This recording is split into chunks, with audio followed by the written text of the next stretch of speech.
Hello, नमस्ते। कैसे हैं आप सब लोग? आप सभी का आपके अपने चैनल भाविन एस्ट्रो में बहुत बहुत स्वागत है। इस वीडियो के अंदर जो हमारे नक्षत्रों के ऊपर चर्चा चल रही है उसी को आगे बढ़ाते हुए दूसरे नंबर के नक्षत्र भरणी नक्षत्र के ऊपर चर्चा करेंगे।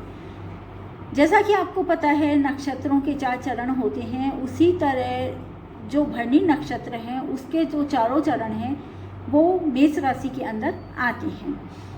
मेष राशि का जो लॉर्ड होता है वो मंगल देव होते हैं और जो भरणी नक्षत्र है उसका लॉर्ड होता है शुक्र देव। तो शुक्र और मंगल के अंदर जो एनर्जी होती है वो सब भरणी नक्षत्र के अंदर आएगी। इसलिए जो भरणी नक्षत्र है वो बहुत ज़्यादा ऊर्जावान होता है और ये बहुत ज़्यादा सृजनात्मक क्वालिटी वाला नक्षत्र होता है। और इसके जो सिंबल है भरणी नक्षत्र का वो महिला का रिप्रोडक्टिव ऑर्गन्स इसका सिंबल बनाया गया है और नाव को भी इसका सिंबल बनाया गया है।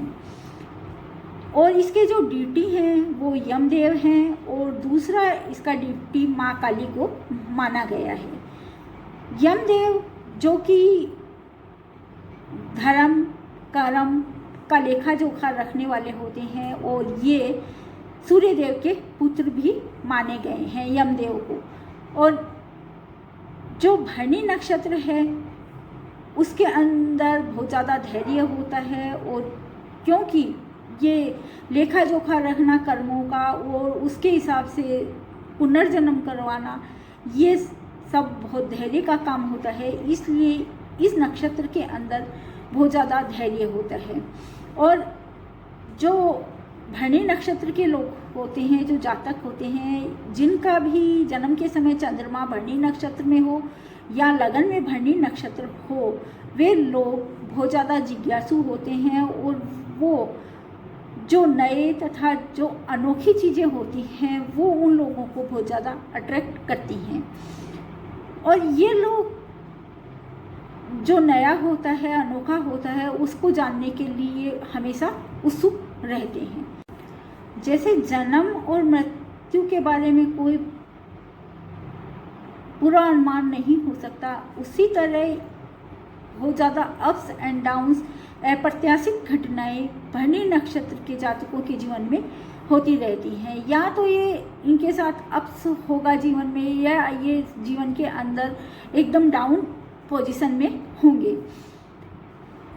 जो भरणी नक्षत्र के जातक हैं वो सच्चाई को जानने के लिए किसी भी हद तक जाने वाले होते हैं।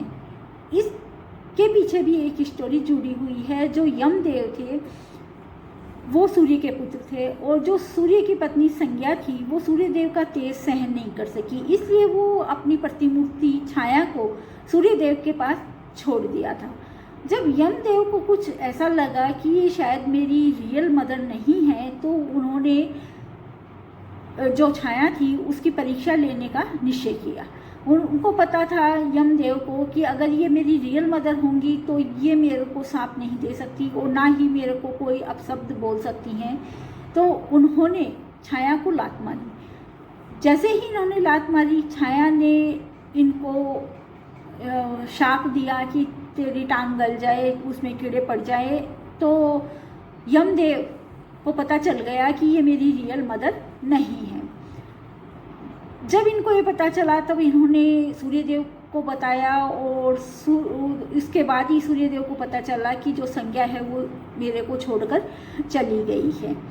और जिन भी लोगों का भरणी नक्षत्र होता है वो देखा गया है अगर उनके कोई पैरों के अंदर कुछ तकलीफ हो तो उनको सूर्य देव की उपासना करनी चाहिए, क्योंकि जो यमदेव थे उनके जो पीड़ा हुई पैरों में सूर्य भगवान को कहने के बाद सूर्य भगवान ने ही उसको ठीक किया था।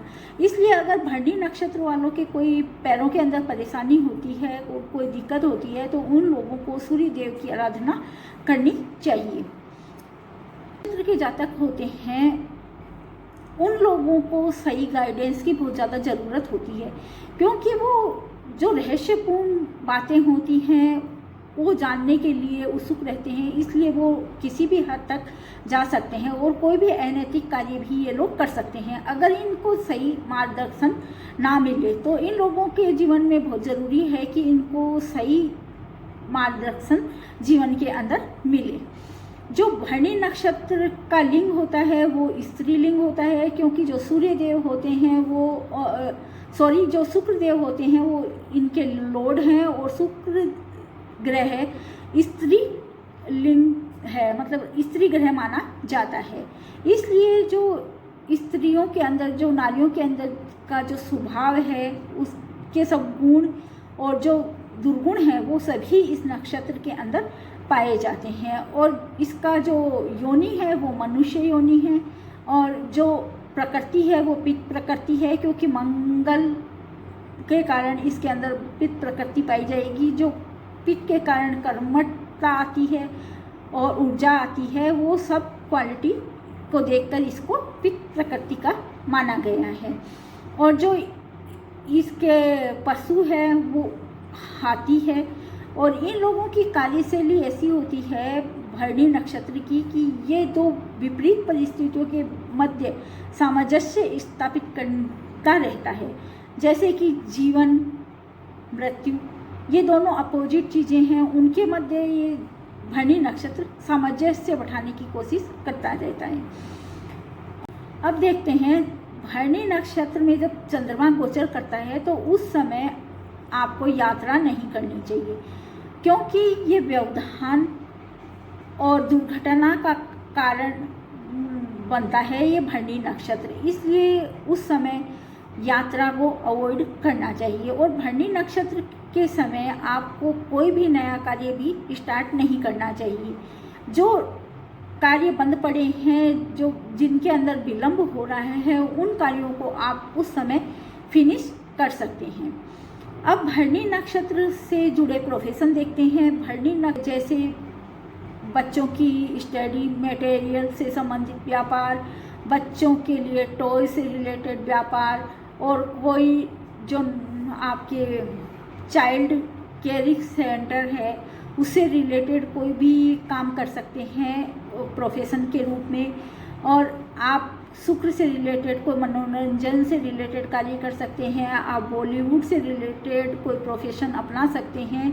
और इसके अंदर मंगल देव के कारण आप बेकरी से रिलेटेड कार्य कर सकते हैं, तंबाकू चाय से रिलेटेड व्यापार कर सकते हैं, और पेट्रोल और जो कि भूमि के अंदर जो भी चीज़ें हैं, क्योंकि अन्वेषण से संबंधित भी नक्षत्र होता है, इसलिए जो भूमि के अंदर जो भी उत्पाद होते हैं उनसे रिलेटेड कार्य भी आप कर सकते हैं। आप भूवैज्ञानिक बन सकते हैं।